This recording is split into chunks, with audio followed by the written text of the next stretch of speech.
마음을 정돈하시고 묵상하심으로 주일 예배를 시작하도록 하겠습니다.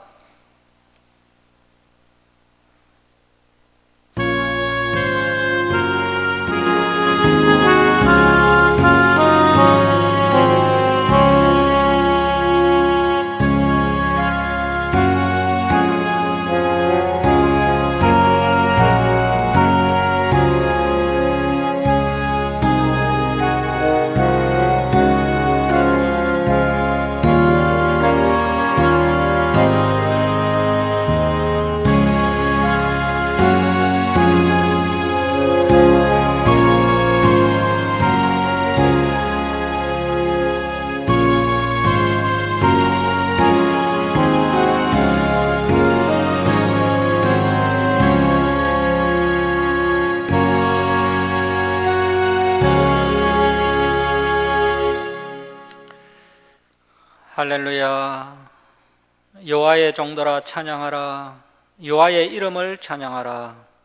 이제부터 영원까지 여호와의 이름을 찬송할지로다. 해 돋는 데에서부터 해 지는 데까지 여호와의 이름이 찬양을 받으시리로다. 여호와는 모든 나라보다 높으시며 그의 영광은 하늘보다 높으시도다. 하나님은 영이시니 예배하는 자가 영과 진리로 예배할지니라. 아멘. 사랑의 하나님 아버지, 거룩한 주일에 주님 전으로 불러주시고 하나님께 예배드릴 수 있도록 은혜 베풀어 주시니 감사드립니다. 이 시간 저희들이 창조주 하나님께 찬송과 경배를 올려드리오니 저희들의 예배를 기뻐 받아 주옵소서. 저희들이 온유하고 겸손한 마음으로 하나님의 생명의 말씀을 가슴판에 새기는 시간 되게 하시고 지난 삶을 돌아보며 회개하며 다시 새 힘을 공급받는 귀한 은혜의 시간 되게 하여 주옵소서. 감사드리며 우리를 구원하여 주신 예수님의 이름으로 기도드립니다. 아멘. 일어서셔서 10장 찬송 드리겠습니다.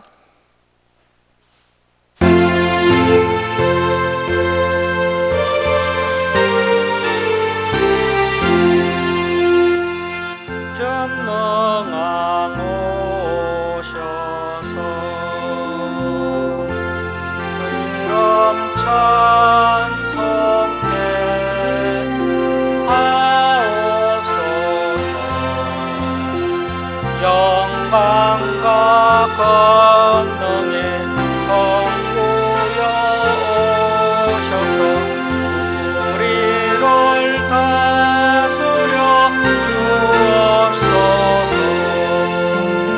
강생한 성자여 오셔서 기도를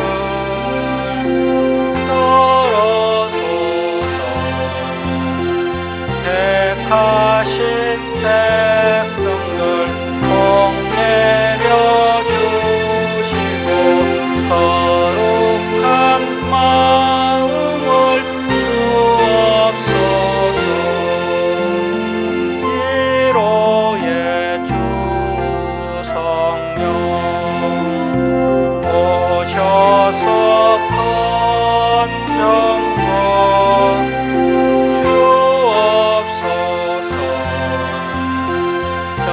전능한 주시여 각 사람 맘에서 떠나지 마시고 계십소서.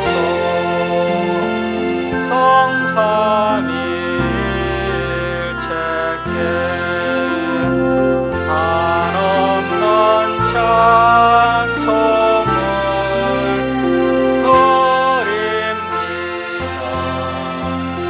존귀한 주님을 영광 중 세우고 영원히 모시게 하옵소서.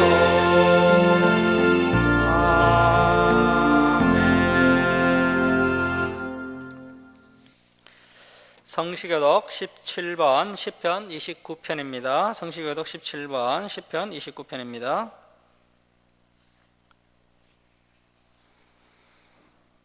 너희 권능 있는 자들아 영광과 능력을 여호와께 돌리고 돌릴지어다.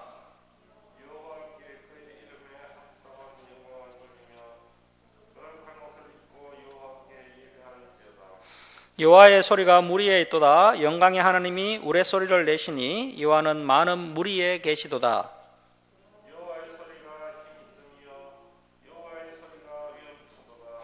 여호와의 소리가 백향목을 꺾으시며 여호와께서 레바논 백향목을 꺾어 부수시도다.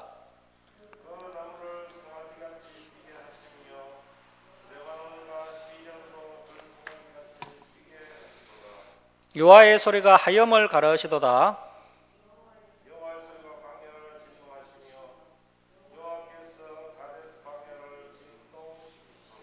여호와의 소리가 암사슴을 낙태하게 하시고 살림을 맑게 벗기시니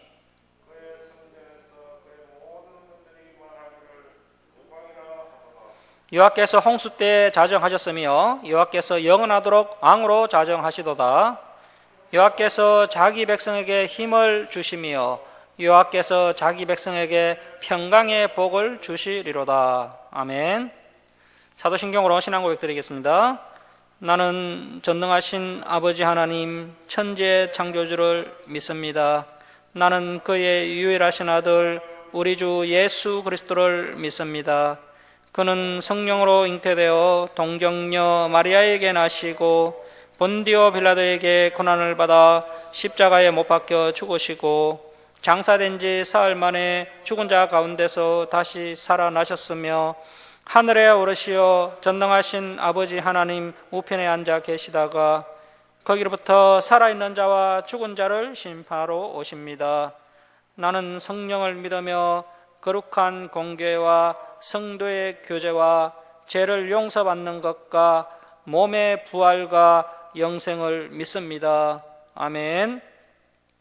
성경 말씀은 창세기 31장 17절에서 20절입니다. 창세기 31장 17절에서 20절입니다. 31장 17절에서 20절 우리 교독하겠습니다. 야곱이 일어나 자식들과 아내들을 낙타들에게 태우고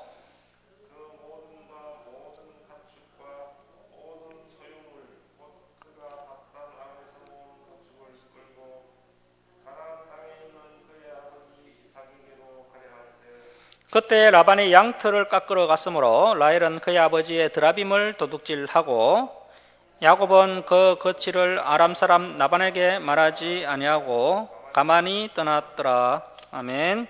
자리에 앉아주시기 바랍니다. 문길동 지사는 기도해 주시겠습니다.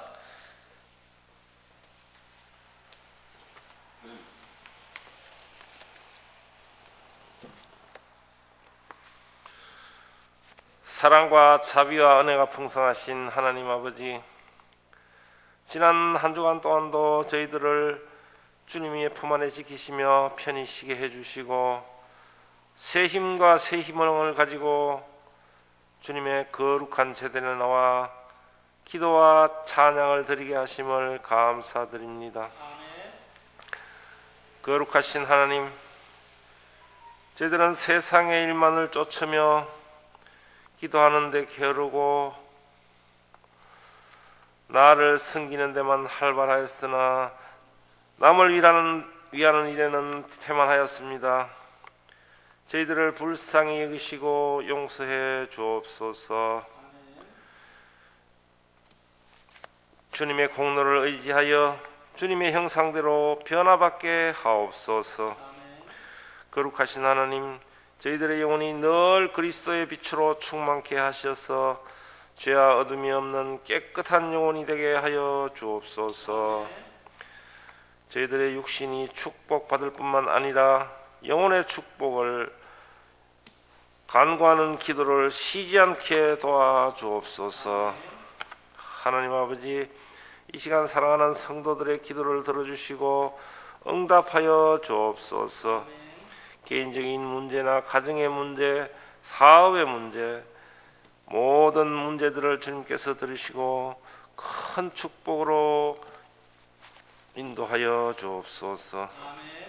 만복의 근원 되시는 하나님 아버지, 저희 김천 주사랑교회를 늘 새롭게 하셔서 주님의 성령이 살아있는 교회로 이끌어 주시고 그리하여 저희 교회가 크게 부흥하게 하시며 주께서 명령하신 교회 사명을 잘 감당할 수 있게 주님 은혜 베풀어 주옵소서. 저희 주사랑교회 기도의 불길이 끊기지 않게 하시고 주님께서 택하신 사자 목사님을 통하여 우리 교회와 양떼를 보살피기에 조금도 부족함이 없는 사자 목사님이 될 수 있도록 주님 은혜 베풀어 주옵소서. 저희들 한 주간의 생활을 지키시고 인도하여 주시며 깨끗하고 진실된 삶을 살 수 있도록 주님 은혜 내려 주옵소서. 감사하며 거룩하신 예수님 이름으로 기도하옵나이다. 아멘.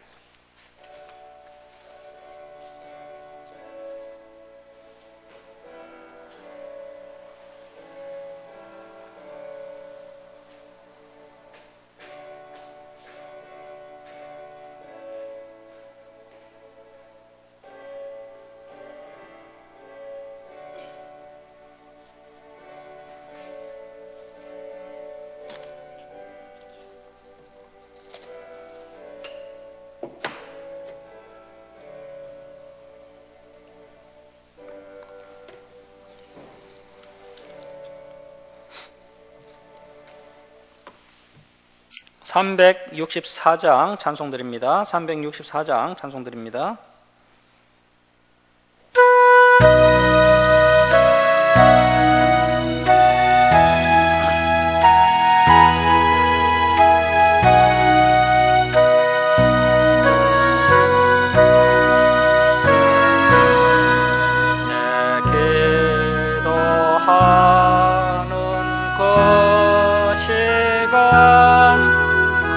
그때가 가장 즐겁다.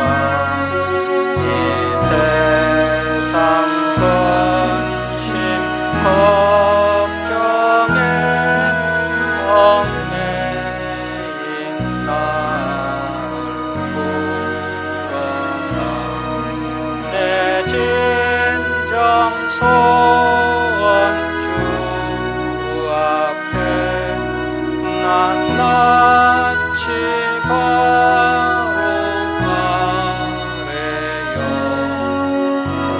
불행 땅에 슬플 때 아니로 하시는 내 기도하는 그 시간 내게는 가장 귀하다. 저 강야 같은 세상을 끝없이 방황하면서 위태한 길로 나갈 때 주께서 나를 이끌어 보호자 앞에 나아가 큰 은혜 받게 하시네. 내 기도하는 그 시간 그때가 가장 즐겁다. 이때 멋지은 큰 죄로 내 마음 심히 아파하네. 참 마음으로 비우쳐 다 숨김없이 아뢰면 주 나를 위해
네, 반갑습니다. 오늘은 움켜쥐는 사람 야곱 두 번째 시간입니다.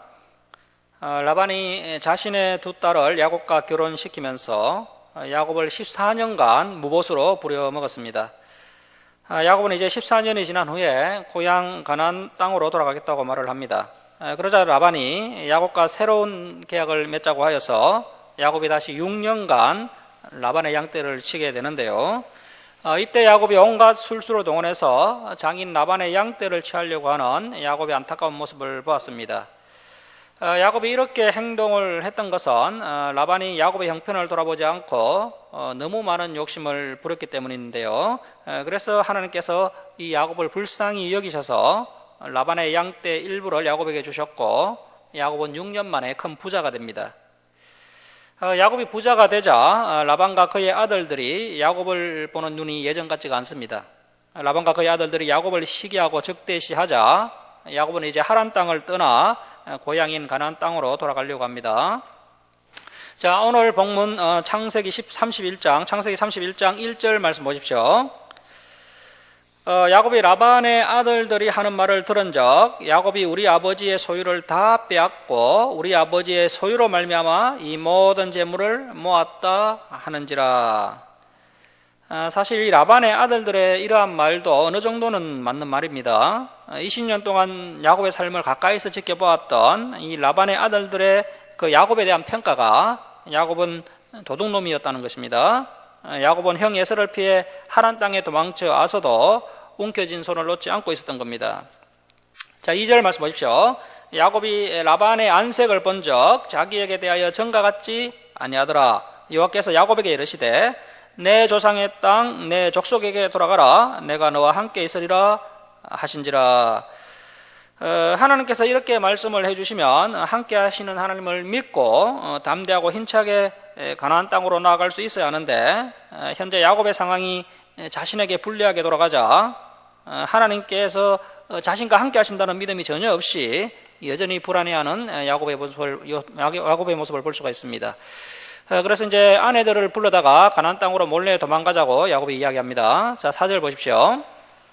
야곱이 사람을 보내어 라헬과 레아를 자기 양떼가 있는 들로 불러다가 그들에게 이르되 내가 그대들의 아버지의 안색을 본 적 내게 대하여 전과 같지 아니하도다. 그러할지라도 내 아버지의 하나님은 나와 함께 계셨느니라.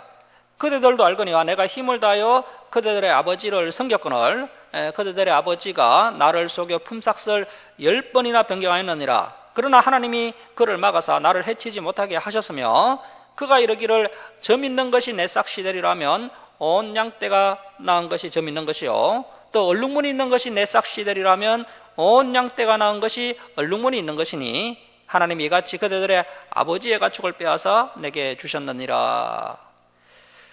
그 앞에 창세기 30장 32절에서 야곱과 라반이 품삯을 정할 때 분명히 점이 있거나 아롱지거나 또 얼룩무늬가 있는 것은 야곱의 소유로 하기로 정했습니다. 그런데 라반이 이렇게 정한 계약을 10번이나 바꿨다고 야곱이 말을 합니다. 야곱과 라반이 처음 맺었던 계약은 야곱에게 매우 불리한 조건이었습니다. 라반은 점이 있거나 얼룩무늬가 있는 양들을 다 골라내어서 사흘이나 떨어진 거리에서 자신의 아들들이 치도록 했습니다. 이제는 정상적으로 점이 있거나 얼룩무늬가 있는 양이 태어날 수가 없습니다. 그런데 이상한 일이 일어나게 됩니다. 그동안 태어나지 않았던 점이 있는 양이나 얼룩무늬가 있는 양들이 정상적인 흰 양들에게서 태어났던 것입니다. 하나님께서 그동안 야곱이 받지 못한 품삯을 라반에게서 빼앗아 야곱에게 주기 위해서 이러한 양들이 태어나도록 하셨던 것입니다. 라반은 야곱과 맺은 계약이 자신에게 불리하게 되자 계속해서 계약을 변경했는데요. 라반이 앞으로 태어나는 양들 중에 점이 있는 양만 야곱의 소유다라고 계약을 변경하자 이후에 계속 점이 있는 양들이 태어나서 야곱의 소유가 되었습니다. 라반이 다시 계약을 바꾸어서 이번에는 얼룩무늬가 있는 것이 야곱의 소유다라고 계약을 바꾸면 그때부터 얼룩무늬 있는 양이 태어났습니다. 야곱은 이 모든 것이 하나님께서 하신 일이었다고 고백합니다. 하나님께서 외삼촌 라반의 가축을 빼앗아서 자신에게 주셨다라고 말을 합니다. 그런데 사실 야곱은 처음에 그 신실하신 하나님을 믿지 못하고 자신이 동원할 수 있는 온갖 술수를 동원해서 외삼촌의 가축을 소유하려고 했습니다. 야곱의 술수가 통해서 점이 있거나 얼루무니가 있는 양들이 태어난 것이 아니라 하나님께서 이 야곱을 불쌍히 여기셔서 그동안 야곱이 받지 못했던 품삯을 라반에게 빼앗아서 야곱에게 주셨던 것입니다. 야곱이 뒤늦게서야 이 사실을 깨닫게 됩니다. 자, 10절을 말씀 보십시오. 그 양떼가 새끼 뵐 때에 내가 꿈에 눈을 들어보니 양떼를 탄 순양은 다 얼룩무늬 있는 것과 점이 있는 것과 아롱진 것이었더라. 꿈에 하나님의 사자가 내게 말씀하시기를 야곱아 하기로 내가 대답하기를 여기 있나이다 하매 이르시되 내 눈을 들어보라. 양떼를 탄 순양은 다 얼룩무늬 있는 것, 점 있는 것과 아롱진 것이니라. 라반이 내게 행한 모든 것을 내가 보았노라. 나는 베델의 하나님이라. 내가 거기서 기둥에 기름을 붓고 거기서 내게 선하였으니 지금 일어나 이곳을 떠나서 내 출생지로 돌아가라 하셨느니라. 야곱은 베델에서 처음으로 하나님을 인격적으로 만났습니다. 야곱은 베델에서 하나님께 서원을 하였습니다. 야곱이 무사히 아버지의 집으로 돌아오면 이 베델에서 하나님만을 섬기면서 살겠다고 기도했습니다. 하나님은 야곱의 기도를 들으시고 야곱과 함께 해주시겠다고 약속하셨으며 그 약속대로 안악하고 욕심 많은 라반에게서 야곱을 지켜주셨습니다. 이제 때가 되자 하나님께서 야곱을 다시 가나안으로 돌아가라고 명령하셨습니다. 야곱은 자신의 선한 대로 이제 가나안으로 돌아가서 하나님을 믿고 섬기면서 살아가야 합니다. 자, 14절 보십시오. 라헬 갈레아가 그에게 대답하여 이르되 우리가 우리 아버지의 집에서 무슨 분깃이나 유산이 있으리요. 아버지가 우리를 팔고 우리의 돈을 다 먹어버렸으니 아버지가 우리를 애국인처럼 여기는 것이 아닌가. 레아와 라헬은 아버지 라반에게 상당히 선한 감정이 있었던 것 같습니다. 자신들을 야곱에게 팔았고 13년간 야곱은 신부 대금을 갚느라 무임금으로 일을 해야만 했습니다. 그 덕분에 라반은 큰 부자가 되었지만 야곱에게는 아무런 혜택이 돌아가지 않았습니다. 이렇게 딸들은 자신을 이용한 아버지 라반에 대해서 아주 불만이 많았던 겁니다. 자, 16절 보십시오. 하나님이 우리 아버지에게 취하여 가신 재물은 우리와 우리 자식의 것이니 이제 하나님이 당신에게 이르신 일을 다 준행하라. 야곱의 말을 들은 라헬과 레아는 아버지의 집에 더 머물다가는 오히려 가지고 있는 재산을 다 빼앗길 것 같은 생각이 들었습니다. 그래서 야곱의 말대로 하란을 떠나자고 말을 합니다. 야곱은 장인이자 애삼촌인 라반에게 가나안 땅으로 돌아간다는 말을 하지 않고 몰래 도망을 칩니다. 자, 17절 보십시오. 야곱이 일어나 자식들과 아내들을 낙타들에게 태우고 그 모은 바 모든 가축과 모든 소유물 곧 그가 받던 아람에서 모은 가축을 이끌고 가나안 땅에 있는 그의 아버지 이삭에게로 가려 할세. 야곱이 하란을 떠나서 가나안으로 돌아갈 때 애삼촌 라반에게 정식으로 인사를 드리고 떠나올 수도 있었습니다. 그러나 야곱은 라반에게 알리지 않고 몰래 도망치는 방법을 택했습니다. 야곱의 가족들이 하란을 떠날 때 그 야곱의 아들들의 나이를 계산해 보면 장남 르우벤이 13살, 그리고 막내 요셉이 한 6살 정도로 추정됩니다. 어린 자식들 12명과 또 4명의 아내들을 낙타에 태우고 드디어 하란에서 가나안 땅으로 탈출을 하게 됩니다. 자, 19절 보십시오. 그때 라반이 양털을 깎으러 갔으므로 야곱이 탈출한 시점은 라반이 양털을 깎는 시기였습니다. 양털을 깎는 시기는 목축을 하는 사람들에게는 아주 중요하고 또 기쁜 날입니다. 사람들이 양털을 깎는 일에 집중을 하기 때문에 야곱에 대한 감시가 소홀했던 것입니다. 자, 19절 하반절 보시면 라헬은 그의 아버지의 드라빔을 도둑질하고 이 드라빔은 족장시대에 널리 숭배되었던 가정수호신입니다. 가정수호신. 나무나 은으로 만들어졌고 사람 형상을 하고 있는 우상입니다. 라헬이 아버지의 우상인 드라빔을 훔친 것을 봤을 때 라헬의 믿음이 여전히 미성숙했음을 알 수 있습니다. 라헬의 아버지 라반도 아직 온전한 믿음은 아니었던 것 같습니다. 이 가정은 하나님도 숨기고 우상도 숨겼던 겁니다. 자, 20절 말씀 보십시오. 야곱은 그 거취를 아람 사람 라반에게 말하지 아니하고 가만히 떠났더라. 이때 야곱의 나이가 한 97세 정도로 추정됩니다. 야곱이 20년이나 함께 살았던 애삼촌이자 장인어른이었던 라반에게 알리지 않고 몰래 도망을 쳤는데 이러한 야곱의 모습은 전혀 성숙한 모습이 아닙니다. 물론 라반도 일정 부분 잘못한 부분이 있습니다. 그래도 라반은 자신의 애삼촌이자 장인어른이지 않습니까? 그리고 자신을 죽이려고 한 형 에서를 피해 도망쳐온 야곱을 반겨준 유일한 인물입니다. 야곱이 좀 더 예의를 갖추고 선한 방법을 사용했으면 좋았을 텐데 마치 야반 도주하듯이 도망을 치는 야곱을 보면 100세 가까운 그의 나이에 걸맞지 않는 그런 참 안타까운 행동이라 할 수 있습니다. 이렇게 야곱은 아버지와 형을 이어서 장인어른 라반하고도 인간관계가 좋지 않게 됩니다. 성숙하지 못한 열매 중에 하나가 인간관계가 되지 않는 것인데요. 이후에 보면 야곱이 자식과의 관계도 좋지 않은 그런 안타까운 모습을 볼 수 있습니다.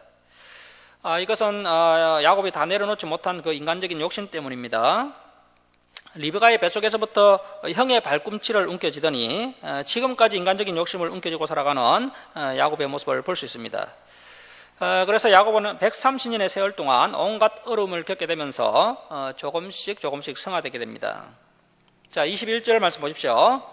그가 그의 모든 소유를 끌고 강을 건너 길르앗산을 향하여 도망한 지 3일 만에 야곱이 도망한 것이 라반에게 들린지라. 야곱의 첫 번째 만난 큰 장애는 유프라테스 강을 건너는 것입니다. 야곱은 무사히 강을 건넌 후에 가나안 길르앗산을 목표로 죽으라고 도망을 쳤습니다. 사실 야곱이 아무리 빨리 도망을 친다 하더라도 이 라반의 추격대를 따돌리기에는 역부족입니다. 야곱은 도망을 친 지 10일 만에 길르앗산에서 라반에게 붙잡히고 말았습니다. 자, 23절 말씀 보십시오. 라반이 그의 형제를 거느리고 7일 길을 쫓아가 길르앗산에서 그에게 이르렀더니 라반은 야곱이 도망친 것을 3일이 지난 후에야 알게 되었고 급하게 추격대를 조직해서 야곱을 추격했습니다. 라반이 이제 7일 만에 야곱의 일행을 따라잡았는데요. 야곱은 이미 길르앗산에 도착해 있었습니다. 길르앗에서 이제 요단강만 건너면 드디어 가나안 땅입니다. 거기 그 주보를 한번 보시면요, 그 야곱의 경로가 나와 있는데 그 하란에서 그 길르앗까지 약 550km 정도 됩니다. 야곱이 가축과 어린 자녀들을 데리고 10일 만에 강약길 550km를 도망친 것은 그야말로 죽은 힐림을 다해서 도망을 친 겁니다. 자, 그러나 야곱은 가나안 문 앞에서 라반에게 붙잡히고 말았습니다.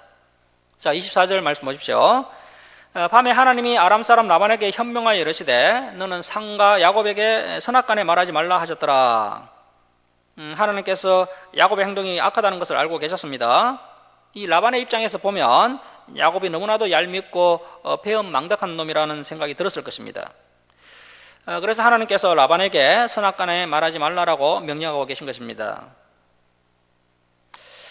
하나님께서 이 야곱이 선하고 또 어렵고 경건해서 복을 주신 것이 아닙니다. 야곱에게는 인간적인 허물이 있고 또 약점이 있지만 그럼에도 하나님께서 야곱을 여전히 사랑하시고 또 은혜를 베풀어 주시는 것을 볼 수 있습니다. 이러한 사실이 우리에게 큰 위로가 됩니다. 야곱 같은 사람도 하나님께서 버리지 않으시고 이렇게 복을 주신 것을 봤을 때 야곱보다 나은 것이 없는 우리에게도 하나님께서 은혜와 복을 주신다는 위로와 또 소망을 얻게 되는 것입니다. 만약 하나님께서 이대한 믿음의 사람, 그 아브라함 같은 사람, 또 양보하는 이삭과 같은 사람에게만 은혜와 복을 주신다면 우리에게 뭐 아무런 소망이 없을 텐데 야곱 같은 사람도 사랑하시는 그 하나님의 긍휼하신 모습을 볼 때 우리에게 위로와 또 소망이 되는 것입니다. 자, 25절 말씀 보십시오. 라반이 야곱을 뒤쫓아 이르렀으니 야곱이 그 산에서 장막을 친지라. 라반이 그 형제와 더불어 길르앗산에 장막을 치고 라반이 야곱에게 이르되 내가 나를 속이고 내 딸들을 칼에 사로잡힌 자 같이 끌고 갔으니 어찌 같이 하였느냐. 내가 즐거움과 노래와 북과 수금으로 너를 보내겠거늘 어찌하여 내가 나를 속이고 가만히 도망하고 내게 알리지 아니하였으며 내가 내 손자들과 딸들에게 입맞추지 못하게 하였으니 내 행위가 참으로 어리석도다. 이러한 라반의 책망 앞에 야곱은 입이 10개라도 할 말이 없었을 겁니다. 자, 29절 말씀 보십시오. 너를 해할 만한 능력이 내 손에 있으나 너희 아버지 하나님이 이제 밤에 내게 말씀하시기를 너는 상가 야곱에게 선악간에 말하지 말라 하셨느니라. 자, 이렇게 해서 라반이 그동안 야곱이 했던 그 악한 일에 대해서 일체 말하지 않습니다. 자, 30절 보십시오. 이제 내가 내 아버지의 집을 삼하여 돌아가려는 것은 옳거니와 어찌 내 신을 도둑질하였느냐. 라헬은 이 드라빔이 자신을 지켜주고 복을 내려줄 것으로 기대하고 이렇게 훔쳐왔습니다. 우리나라로 치면 하나님을 믿으면서 집에 여전히 신주단지를 모시고 있는 것과 같다고 할 수 있습니다. 이것을 보면 라헬이나 라반의 집이 얼마나 신앙적으로 엉터리였는지를 알 수 있습니다. 이들은 하나님을 섬기면서 또 이러한 우상들을 옆에 두고 의지했던 겁니다. 우리의 신앙이 온전해지고 영적으로 부흥을 하려면 이러한 우상들을 다 버려야 합니다. 라반은 이제 다른 것은 다 용서하겠지만 우상을 훔쳐간 일은 용서하지 못하겠다고 말을 합니다. 그러자 야곱은 누구든지 그 드라빔을 훔친 자는 죽을 것이며 우리가 다 라반의 종이 되겠다고 말을 합니다. 야곱이 이렇게 큰 소리 치는 것은 아내 라헬이 드라빔을 훔친 사실을 몰랐기 때문입니다. 자, 31절 말씀 보십시오. 야곱이 라반에게 대답하여 이르되 내가 생각하기를 애삼촌의 딸들을 내게서 억지로 빼앗아리라 하여 두려워하였음이니이다. 애삼촌의 신을 누구에게서 찾든지 그는 살지 못할 것이요 우리 형제들 앞에서 무엇이든지 애삼촌의 것이 발견되거든 애삼촌에게로 가져가소서 하니 야곱은 라헬이 그것을 도둑질한 줄을 알지 못함이었더라. 라반이 야곱의 장막에 들어가고 레아의 장막에 들어가고 두 여종의 장막에 들어갔으나 찾지 못하고 레아의 장막에서 나와 라헬의 장막에 들어가매 라헬이 그 드라빔을 가져 낙타 한 장 아래에 넣고 그 위에 앉은지라. 라반이 그 장막에서 찾다가 찾아내지 못하매 라헬이 그의 아버지에게 이르되 마침 생리가 있어 일어나서 영접할 수 없사오니 내 주는 노하지 마소서 하니라. 라반이 그 드라빔을 두루 찾다가 찾아내지 못한지라. 우리는 이 사건을 통해서 온 가족이 믿음으로 바르게 서 있는 것이 얼마나 중요한지를 알 수 있습니다. 라헬의 어리석은 행동으로 하마터면 야곱의 집안 전체가 다시 라반의 종이 될 뻔한 엄청난 위기를 초래하였습니다. 자, 그런데 야곱이 드라빔을 누구에게서 찾든지 그는 살지 못할 것입니다 라고 큰 소리를 쳤는데요. 이 드라빔을 훔쳤던 라헬은 야곱의 맹세대로 이제 죽음을 당할 위기에 처하게 되었습니다. 라헬은 드라빔을 낙타 한 장 밑에 숨겨두고 생리가 있어서 일어나지 못한다고 아버지를 속였습니다. 라반에게는 들키지 않고 무사히 넘어가게 되었지만 이 라헬은 가나안으로 가는 도중에 아들 베냐민을 출산하다가 죽게 됩니다. 라헬은 조상들이 묻힌 막벨라 굴에도 묻히지 못합니다. 야곱의 그 성급한 저주가 이 사랑하는 아내를 죽음으로 몰고 갔습니다.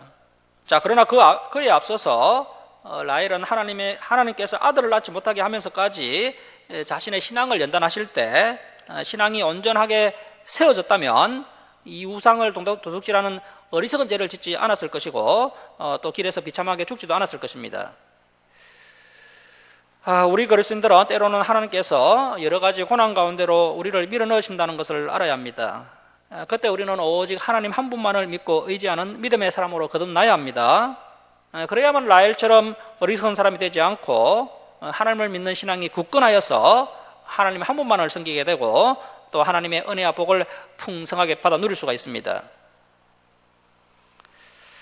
라반은 야곱을 따라잡았지만 하나님의 진노가 두려워서 야곱을 죽일 수도 또 하란으로 끌고 갈 수도 없게 되었습니다. 자기 집에 수호신도 사사치 찾아보았지만 끝내 찾을 수 없었고 그렇게 해서 이제 야곱이 이 애삼촌 나반의 이제 약점을 잡게 된 것이죠. 자신을 의심했다는 약점을 잡고 이제 거꾸로 야곱이 애삼촌 라반을 책망합니다. 자, 36절 말씀 보십시오. 야곱이 노하여 라반을 책망할세 야곱이 라반에게 대답하여 이르되 내 허물이 무엇이니까 무슨 죄가 있기에 애삼촌께서 내 뒤를 급히 추격하나이까. 드라빔 때문에 이제 입장이 완전히 뒤바뀌게 된 겁니다. 라반이 드라빔을 훔쳐서 도망친 야곱을 죽이려고 쫓아왔지만 하나님께서 선악간에 말하지 말라고 명령하셨기 때문에 책망만 했습니다. 그런데 이 드라빔을 찾지 못하자 이제 입장이 뒤바뀌게 된 겁니다. 자, 37절 말씀 보십시오.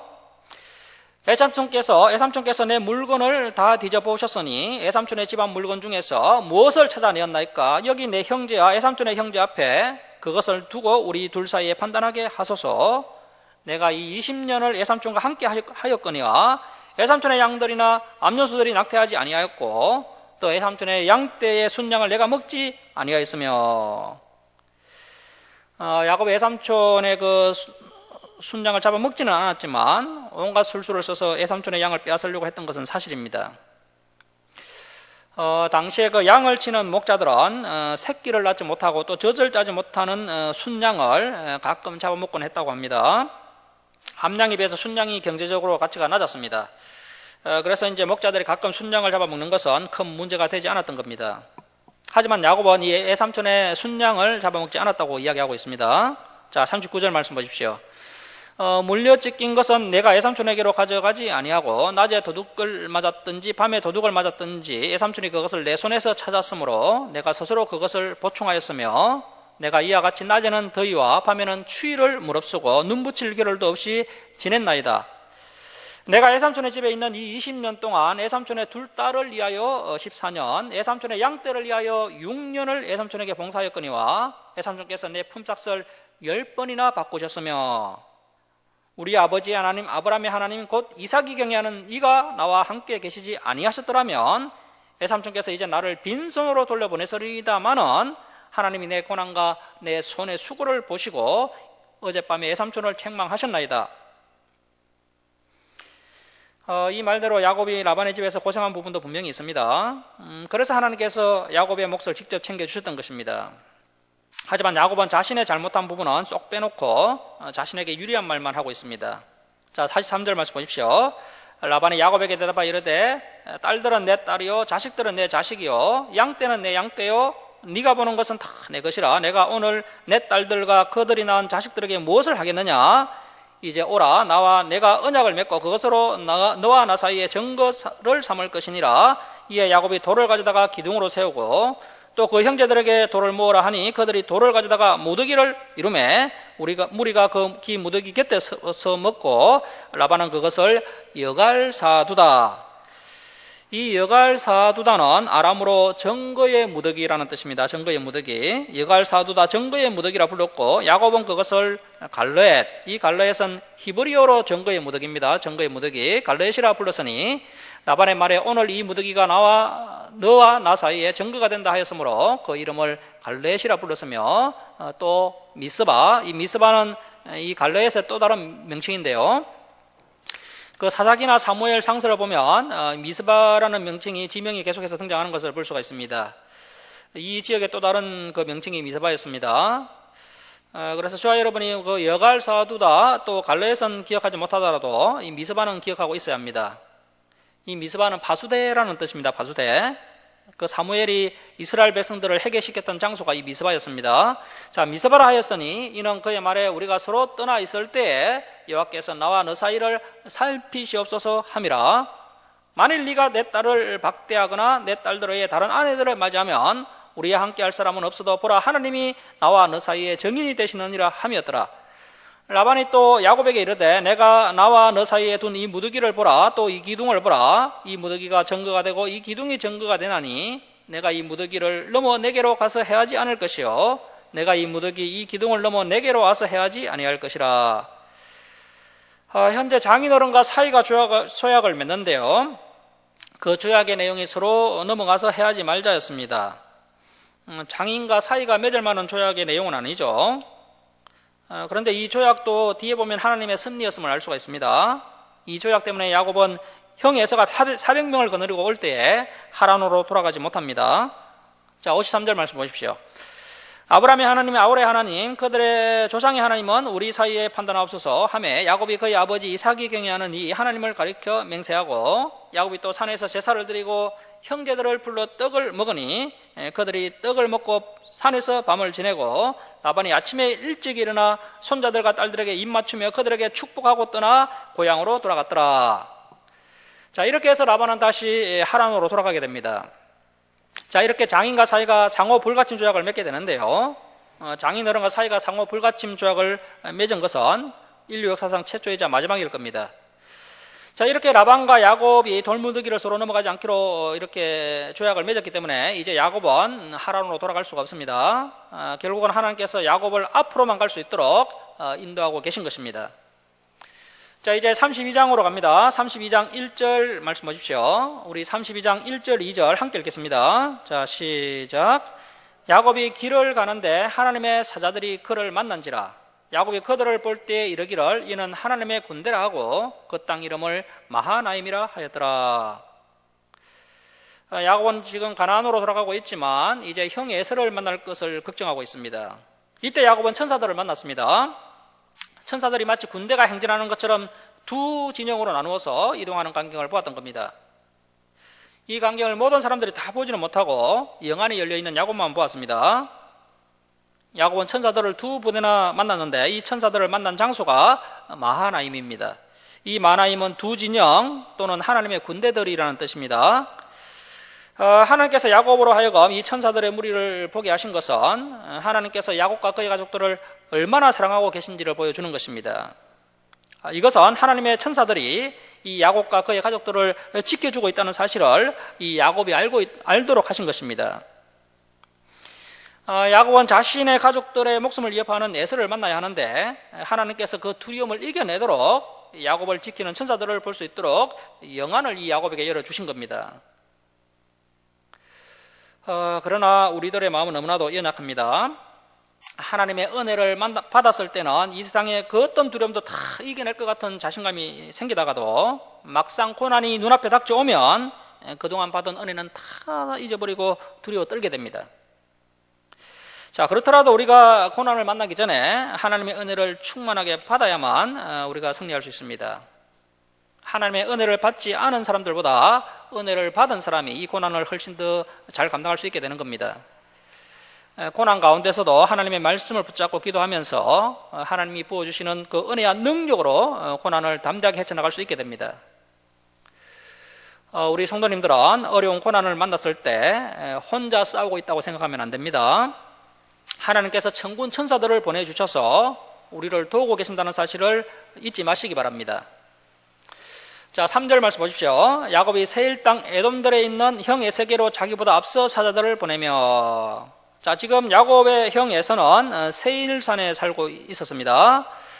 자, 이렇게 해서 이제 이후에 보면요, 에세의 후손인 에돔 족속들은 세일산 그 페트라라는 곳에 살면서 노략질을 하면서 살아가게 됩니다. 이 페트라는 천혜의 자연 요새 같은 곳이기 때문에 적들이 쉽게 쳐들어올 수가 없는 곳입니다. 자, 4절 말씀 보십시오. 그들에게 명령하여 이르되 너희는 내 주 에서에게 이같이 말하라. 주의 종 야곱이 이같이 말하기를 내가 라반과 함께 구려하며 지금까지 머물러 있었사오며 내게 소와 나귀와 양떼와 너비가 있으므로 사람을 보내어 내 주께 알리고 내 주께 은혜 받기를 원하나이다 하라 하였더니. 야곱은 형 에서를 20년 만에 만나게 되는데요. 이제 자신이 먼저 만나러 가지 않고 이렇게 종도를 보냅니다. 야곱은 이제 하란으로 돌아갈 수도 없고 가나안 땅으로 내려갈 수밖에 없는데 야곱이 가나안 땅에서 살려면 형 에서와 먼저 화해를 해야 됩니다. 야곱이 선발대를 형 에서에게 보냈는데 소와 나귀와 양떼를 함께 보냅니다. 이러한 물질로 이제 야곱의 한심을 살려고 했던 것입니다. 자, 그리고 이제 야곱은 형 에서를 나의 주로 또 자신을 주의 종이라고 하면서 에서를 지극히 높이고 있습니다. 야곱의 이러한 말투에서 에서가 얼마나 야곱에게 두려운 존재인지를 알 수가 있습니다. 또 자신이 에서에게 저지른 죄책감이 얼마나 큰지도 알 수가 있습니다. 20년 만에 형제가 만나면 너무나도 반갑고 은혜가 넘쳐야 되지만 야곱은 오히려 두려움과 근심이 가득합니다. 자, 이제 야곱은 자신의 종들로부터 에서가 400명을 거느리고 오고 있다는 청천벽력 같은 소식을 듣게 됩니다. 자, 6절 보십시오. 사자들이 야곱에게 돌아와 이르되 우리가 주인의 형 에서에게 이른적 그가 400명을 거느리고 주인을 만나려고 오더이다. 야곱이 심히 두렵고 답답하여 자기와 함께한 동행자와 양과 소와 낙타를 두 떼로 나누고 이르되 에서가 와서 한 떼를 치면 남은 한 떼는 피하리라 하고. 형 에서가 400명을 거느리고 자신을 만나러 온다는 소식을 들은 야곱은 에서가 자기를 죽이려고 오는 것으로 생각을 했습니다. 그래서 야곱은 가나안으로 오는 길에 자신을 지켜주는 하나님의 군대를 만난 것을 다 잊어버리고 엄청난 두려움에 빠지고 말았습니다. 야곱을 지키는 천사의 무리가 두 진영이나 있는데 야곱이 두려워할 이유가 전혀 없습니다. 그러나 야곱은 현실 앞에서 그동안 받은 하나님의 은혜를 다 잊어버리고 두려움에 떨고 있습니다. 마귀가 우리 성도들에게 하는 짓이 바로 이런 짓입니다. 마귀는 우리 성도들에게 직접적으로 타격을 줄 수가 없습니다. 왜냐하면 하나님께서 우리를 보호해 주시기 때문이죠. 그래서 이 마귀는 심리전을 사용합니다. 우리에게 두려움을 주어서 우리의 믿음을 잃어버리게 만듭니다. 우리가 하나님을 믿고 의지하지 못한 채 현실만을 바라보고 자꾸 두려워하면 우리의 믿음이 다 바닥나 버립니다. 그때는 정말 이 마귀에게 붙잡혀서 망하게 되는 겁니다. 우리는 두려움이 몰려올 때 하나님께서 항상 우리를 지켜주시고 우리와 함께 하신다는 이 말씀을 굳게 붙잡고 우리를 두렵게 하는 이 두려움을 물리쳐야 합니다. 두려움이 몰려오면 우리는 다른 생각이 잘 나지 않습니다. 올바른 판단도 내릴 수가 없습니다. 그래서 현실은 더욱더 막막하고 답답하게만 보입니다. 다행히 야곱은 하나님의 은혜를 받은 사람입니다. 두려움 가운데서도 야곱은 이 어려운 문제를 어떻게 해결해야 할지 먼저 생각을 했습니다. 에서의 군사들이 자신의 가족을 해칠 것을 대비해서 우선 가족과 가축을 반으로 나누어서 두 떼로 만들었습니다. 에서가 공격을 해오면 반이라도 건질 요량입니다. 야곱이 두려움 가운데서 잘한 것이 있다면 다시 하란으로 도망가지 않은 것입니다. 만일 야곱이 두려워서 다시 하란으로 되돌아간다는 것은 믿음의 길을 완전히 포기하는 것입니다. 사실 다시 도망가고 싶은 마음도 있었지만 이미 애삼촌 라반과 맺은 그 조약 때문에 이제 하란으로 돌아갈 수도 없습니다. 야곱은 이 길에서 벗어나기 위해서 인간적으로 노력할 수 있는 방법은 다 강구를 해서 만일의 사태에 대비를 했습니다. 먼저 무리를 두 떼로 나누어서 최악의 상황에 대비를 하고 두 번째는 이제 하나님께 간절히 기도했습니다. 자, 그리고 마지막으로 형 에서의 분노를 누구뜨리기 위해서 정성이 담긴 선물을 준비해서 형 에서에게 보냅니다. 자, 9절 말씀 보십시오. 야곱이 또 이르되 내 조부 아브라함의 하나님 내 아버지 이삭의 하나님 여호와여 주께서 전에 내게 명하시기를 내 고향 내 족속에게로 돌아가라 내가 내게 은혜를 베풀리라 하셨나이다. 나는 주께서 주의 종에게 베푸신 모든 은총과 모든 진실하심을 조금도 감당할 수 없사오나 내가 내 지팡이 망가지고 이 요단을 건넜더니 지금은 두 때나 이루었나이다. 야곱은 하나님께 간절히 기도하고 있습니다. 야곱은 내 조부 아브라함의 하나님, 내 아버지 이삭의 하나님 여호와여라고 부르짖고 있습니다. 사실 이런 긴 칭호는 우리가 일상적인 대화에서는 잘 사용하지 않습니다. 이 칭호는 베델에서 하나님께서 야곱에게 친히 가르쳐 주신 이름입니다. 자, 야곱은 신실하신 하나님께서 할아버지 아브라함과 또 아버지 이삭에게 큰 은혜를 베푸셨고 자신에게도 은혜를 베푸셨다고 고백을 하고 있습니다. 지팡이 한 개만 달랑 들고 하란으로 갔는데 하나님의 큰 은혜로 지금은 가축을 두 떼나 이루는 큰 복을 받았다고 고백합니다. 자, 11절 보십시오. 내가 주께 간구하오니 내 형의 손에서 에서의 손에서 나를 건져 내시옵소서. 내가 그를 두려워하면 그가 와서 나와 내 처자들을 칠까 겁이 나기 때문이니다. 주께서 말씀하시기를 내가 반드시 내게 은혜를 베풀어 내 시로 바다에 셀 수 없는 모래와 같이 많게 하리라 하셨나이다. 야곱은 형 에서가 분노를 참지 못하고 자신의 아내들과 자녀들을 죽일까 봐 너무나도 두렵다고 하나님께 자신의 심정을 솔직하게 내어놓고 기도합니다. 우리 하나님은 야곱처럼 솔직하게 자신의 심정을 내어놓고 기도하는 자를 기뻐하십니다. 저와 여러분도 고난이 닥쳐왔을 때 하나님의 약속의 말씀을 붙잡고 솔직하게 기도해야 됩니다. 자, 이렇게 야곱은 형 에서로부터 지켜달라고 간절하게 하나님께 기도한 후에 이제 형의 분노를 풀기 위해서 정성스러운 선물을 준비하고 있습니다. 자, 13절 보십시오. 야곱이 거기서 밤을 지내고 그 소유 중에서 형 에서를 위하여 예물을 택하니. 자, 야곱은 에서에게 선물로 주기 위해서 상당히 많은 가축을 준비했는데요. 자, 14절 보십시오.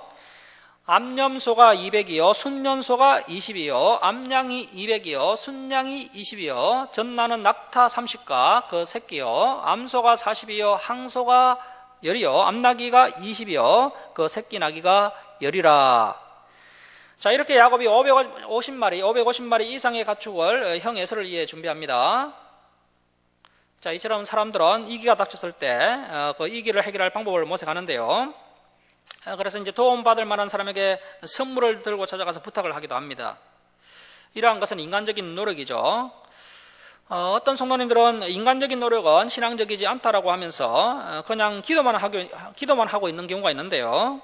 꼭 그렇지는 않습니다. 물론 기도도 해야 되겠지만 인간적으로 해야 될 도리는 다 해야 됩니다. 우리 하나님께서는 인간으로서 해야 할 최선을 도리를 다하면서 하나님의 도우심을 구하는 것을 기뻐하십니다. 일례로 그 공부도 하지 않으면서 대학 시험에 합격하게 해달라고 때를 쓰는 기도는 오히려 신앙적이지 않습니다. 공부를 열심히 한 후에 노력한 만큼 거두게 해달라고 기도하는 것이 신앙적인 기도입니다. 야곱은 분명히 형 에서에게 잘못을 했기 때문에 어떻게 해서든지 먼저 화해를 해야 됩니다. 우리 주님께서도 잘못을 한 사람이 먼저 화해하라고 말씀하셨습니다. 그냥 말로 해서 되는 화해가 있는 반면에 또 상대방에게 큰 피해를 주었을 때는 그에 대한 적절한 보상을 해주어야 진정한 화해가 이루어지는 경우도 있습니다. 야곱은 현재 재정적으로 넉넉한 상태입니다. 그래서 아끼지 않고 형 에서에게 풍성한 선물을 보내어서 마음이 상한 에서에게 먼저 용서를 구했습니다. 자, 16절 보십시오.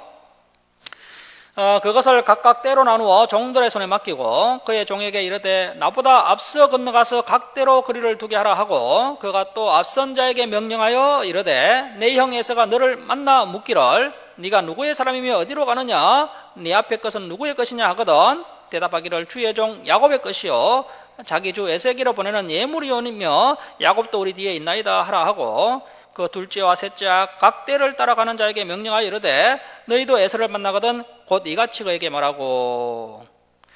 자, 550마리 이상의 가축을 야곱이 세 때로 나누어서 에서에게로 보냈던 것입니다. 자, 20절 보시면 또 너희는 말하기를 주의 종 야곱이 우리 뒤에 있다 하라 하니 이는 야곱이 말하기를 내가 내 앞에 보내는 예물로 형의 감정을 푼 후에 대면하면 형이 혹시 나를 받아주리라 함이었더라. 야곱이 2중 3중으로 안전장치를 마련하면서 이렇게 선물을 보냈는데요. 야곱이 매우 주도 면밀하게 형 에사의 관계를 풀어보려고 노력을 했던 것입니다. 자, 21절 말씀 보십시오. 그 예물은 그에 앞서 보내고 그는 무리 가운데서 밤을 지내다가 밤에 일어나 두 아내와 두 여종과 11아들을 인도하여 야복 나루를 건널세 그들을 인도하여 그 야복강 시내를 건너가게 하며 그의 소유도 건너가게 하고 야복 나루가 있는 이 야복강은 그 요단강에서 마하나임 쪽으로 갈라져 나온 작은 지류입니다. 야곱은 형 에서에게 선물을 보내고 나서 가족들과 가축들을 먼저 야복강을 건너게 했습니다. 야복강을 건너다가 에서의 공격을 받을 것을 우려해서 한밤중에 강을 건너게 했습니다. 야곱이 먼저 가축들을 이제 가나안 땅으로 보내고 자신은 혼자 야복강 건너편에 남아 있습니다. 야곱이 혼자 남아 있는 이유는 형 에서를 만날 용기가 나지 않았던 것입니다. 이러한 야곱의 모습은 믿음이 없는 모습입니다. 야곱은 앞에서 하나님의 군대도 보았고 또 베델에서 하나님께서 야곱과 함께 하시고 또 가나안 땅으로 무사히 돌아오게 해주시겠다고 약속도 하셨고 또 하나님께서 외삼촌 라반으로부터 자신을 지켜주신 놀라운 은혜를 경험했음에도 불구하고 야곱은 하나님을 온전히 신뢰하지 못하고 두려워하고 있습니다. 야곱이 혼자 남아서 이제 이렇게 하나님께 기도하고 있는데 갑자기 어떤 사람이 야곱을 공격합니다. 자, 24절 말씀 보십시오. 야곱은 홀로 남았더니 어떤 사람이 날이 새도록 야곱과 씨름하다가 자기가 야곱을 이기지 못함을 보고 그가 야곱의 허벅지 관절을 치매 야곱의 허벅지 관절이 그 사람과 씨름할 때에 어긋났더라. 야곱은 그 사람과 밤새도록 씨름을 하게 되었는데요. 이 씨름이 새벽까지 계속되었는데 여전히 승부가 나지 않았습니다. 자, 그런데 야곱이 씨름한 이 사람은 누구겠습니까? 야곱은 이 사람을 30절에서 하나님이라고 부르고 있습니다. 많은 신학자들은 성자 하나님이라고 추측을 하고 있습니다. 여기서 이 씨름하다라는 히브리어 네바크는 먼지를 일으키다라는 뜻입니다. 즉 야곱은 성자 하나님과 땅에 흙먼지가 일어날 정도로 격렬하게 몸싸움을 한 것입니다. 이것은 실제로 씨름하듯이 영육간에 온 힘을 쏟아서 필사적으로 하나님께 간구하는 그 야곱의 기도의 모습을 생생하게 보여주는 것입니다. 두 사람이 밤새도록 싸웠는데 아직 승부가 나지 않았습니다. 그래서 성자 하나님은 어쩔 수 없이 야곱의 허벅지에 관절을 쳐서 탈골시켰는데 그래도 야곱은 쓰러지지 않고 끝까지 매달렸습니다. 그러자 이제 날이 새려고 하니 이제 나를 그만 가게 하라 이렇게 이야기합니다. 그리고 여기서 이 허벅지 관절, 즉 이 한도뼈는 엉덩이의 골반을 형성하는 그 좌우의 뼈를 말합니다. 이 한도뼈는 사람의 몸을 받쳐주는데 이것은 사람의 그 육신적인 힘을 상징합니다. 하나님이 야곱의 한도뼈를 치신 것은 육신의 힘과 인간적인 수단에 의지하는 야곱에게 이제부터 오직 하나님만을 의지하라는 뜻입니다. 자, 26절 말씀 보십시오. 그가 이르되 날이 새려하니 나로 가게 하라. 야곱이 이르되 당신이 내게 축복하지 아니하면 가게 하지 아니하겠나이다. 그 사람이 그에게 이르되 내 이름이 무엇이냐? 그가 이르되 야곱이니이다. 하나님께서 야곱의 이름을 몰라서 묻는 것이 아닙니다. 이것은 야곱의 현재의 모습을 깨우치기 위해서입니다. 야곱의 이름의 뜻은 발 뒤꿈치를 잡은 자라는 뜻입니다. 다시 말하면 다른 사람을 속이고 넘어뜨리는 사기꾼이라는 뜻입니다. 그리고 이 씨름을 둘 다 이기지 못했으니 사실은 무승부죠. 그런데 하나님은 야곱이 이겼다라고 말씀합니다. 왜냐하면 성자 하나님이 중간에 기권을 했기 때문입니다. 그 호세아 12장 4절에는 이 사건이 이렇게 기록되어 있습니다. 자, 화면 한번 보십시오. 천사와 겨루어 이기고 울며 그에게 간구하였으며 하나님은 베델에서 그를 만나셨고 거기서 우리에게 말씀하셨나니. 자, 야곱이 씨름에서 이기는데 왜 울면서 축복을 구했습니까? 이 야곱은 자존심도 강하고 욕심도 매우 많은 사람입니다. 야곱은 20년간 라반의 종으로 살면서 많이 겸손해지긴 했지만 여전히 육신의 혈기가 있고 또 교만도 남아있으며 또 버리지 못한 욕심도 있습니다. 야곱이 얼마나 육신적으로 강했던지 울음도 잘 울지 않았던 것 같습니다. 자, 그런데 하나님은 약복강에 있는 야곱에게 찾아오셨고 또 야곱의 한두 뼈를 치심으로 인간적인 기질과 욕심을 완전히 내려놓고 이제는 오직 하나님의 손에 붙잡혀서 하나님을 믿고 의지하는 사람이 되라고 하셨습니다. 자, 28절 말씀 보십시오. 우리 28절 함께 읽겠습니다. 자, 시작. 그가 이르되 내 이름을 다시는 야곱이라 부를 것이 아니요 이스라엘이라 부를 것이니 이는 내가 하나님과 및 사람들과 기루어 이겼음이니라. 성자 하나님은 야곱의 이름을 이스라엘로 바꾸어 주셨습니다. 이스라엘이라는 이름의 뜻은 하나님을 이긴 사람이라는 뜻입니다. 하나님을 이긴 사람. 이제는 다른 사람을 속이는 야곱이 아니라 하나님의 사람 이스라엘로 거듭나라는 것입니다. 이 야곱이 이스라엘이 된 것은 오늘날 죄인된 우리가 예수님의 보혈로 제사함을 받아서 거룩한 하나님의 자녀가 된 것과 같다라고 할 수 있습니다. 우리는 죄악된 옛 본성을 버리고 하나님의 택하신 백성으로 더욱 거룩하며 아름답게 하나님의 영광을 위하여 살아가야 됩니다. 자, 하지만 야곱이 이스라엘이라는 이름을 받았다고 해서 하루아침에 거룩하고 아름답게 변화되지는 않았습니다. 한참 세월이 흐르면서 야곱이 이제 130살이 되었어야 이스라엘로 변화되는 것을 볼 수 있습니다. 자, 29절 말씀 보십시오. 야곱이 청하여 이르되 당신의 이름을 알려주소서. 그 사람이 이르되 어찌하여 내 이름을 묻느냐 하고 거기서 야곱에게 축복한지라.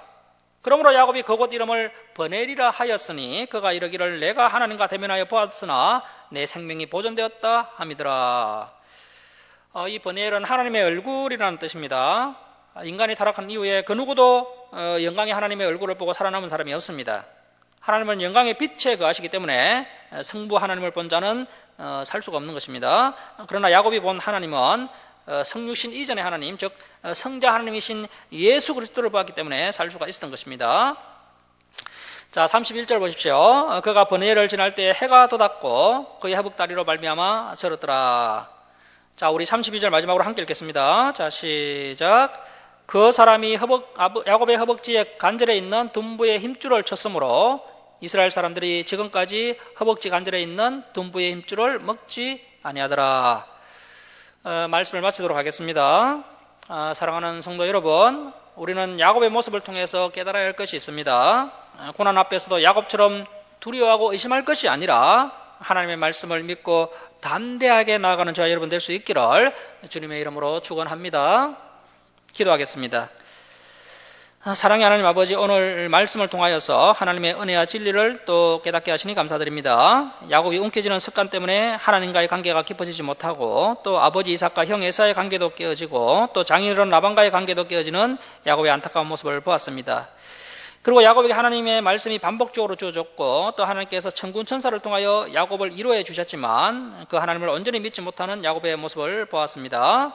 야곱의 인간적인 수단과 방법을 동원하여 문제를 해결하려고 하였지만 여전히 두려워하고 답답해하는 야곱의 연약한 모습을 보았습니다.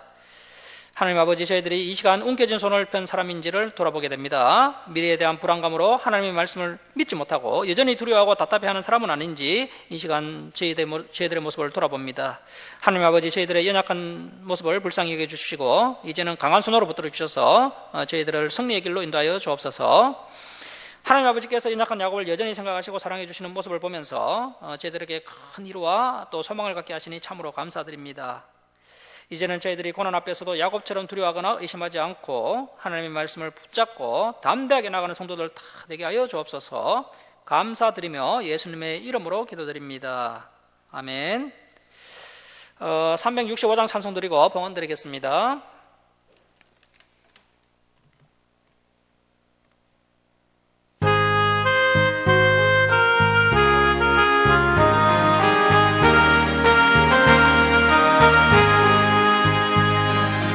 마음속에 관심 있는 사람 주 예수 앞에 따르여라. 슬픈 마음 있을 때라도 주 예수께 따르라. 주 예수 앞에 따르여라. 주 우리의 친구니 무엇이나 근심하지 말고 주 예수께 따르라. 눈물 나며 깊은 한숨 쉴 때 주 예수 앞에 따르여라. 은밀한 죄 내게 있더라도 주 예수께 따르라. 주 예수 앞에 따르여라. 주 우리의 친구니 무엇이나 근심하지 말고 주 예수께 따르라. 괴로움과 두려움 있을 때 주 예수 앞에 따르여라. 내일 일을 염려하지 말고 주 예수께 따르라. 주 예수 앞에 따르여라. 주 우리의 친구니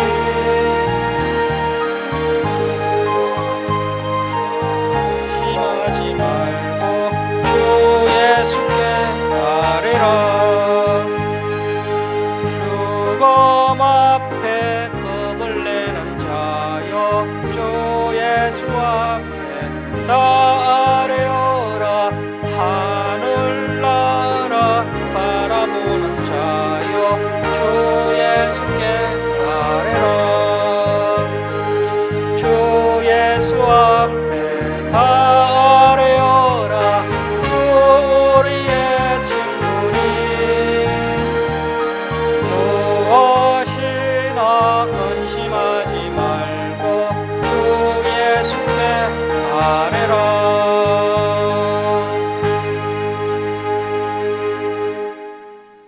봉헌 드리겠습니다. 11조 예물 올려드립니다. 감사 헌금 올려드립니다. 성경금 올려드립니다. 주정헌금 올려드립니다. 기도하겠습니다. 사랑의 하나님 아버지, 한량없는 은혜와 사랑에 감사드립니다. 오늘도 진리로 저희들을 이끌어주시니 감사드립니다. 또 저희들을 독생자 예수 그리스도의 보혈로 구원하여 주시고 또 풍성한 은혜와 사랑을 부어주시니 감사드립니다. 또 저희들의 필요를 채워주심을 감사하며 하나님께 예물 올려드립니다. 기뻐 받아 주시옵소서. 이 예물 올려드린 주님의 백성들 주님께서 날마다 함께하여 주옵시고 또 감사 기쁨이 넘쳐나게 하여 주옵소서. 그들의 기도에 응답하여 주시고 그들의 부족한 것을 아시오니 주님 풍성하게 필요를 채워주시옵소서. 이 예물이 서는 곳마다 하나님의 영광이 나타나게 하여 주옵소서. 감사드리며 예수님의 이름으로 기도드립니다. 아멘. 교회 소식을 전합니다. 오늘 예배에 참석해 주신 우리 성도님들 주님의 이름으로 감사드립니다. 한국교회 예배가 회복되도록 우리 주사랑계 또 예배도 회복되도록 함께 기도해 주시기 바랍니다. 박승민 학생은 두 번째 또 성경 문답 공부가 진행될 것이니 꼭 참석하시기 바랍니다. 그리고 문혜연 형제가 이제 11월 중순경에 최종 면접이 남아 있습니다. 이번에는 꼭 합격할 수 있도록 함께 기도해 주시기 바랍니다.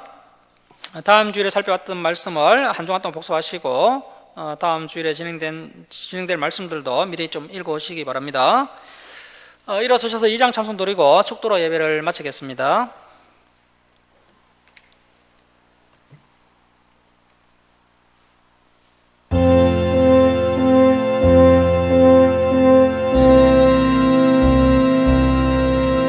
찬양 성부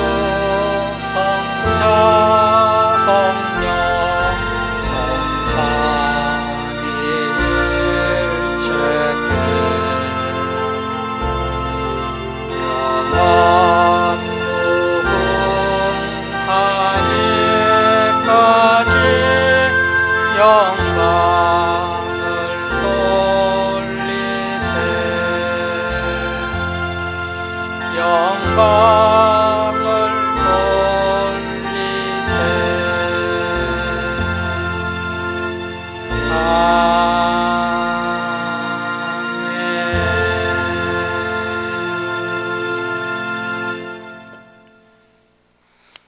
이제는 우리 주 예수 그리스도의 은혜와 하나님 아버지의 무한하신 사랑하심과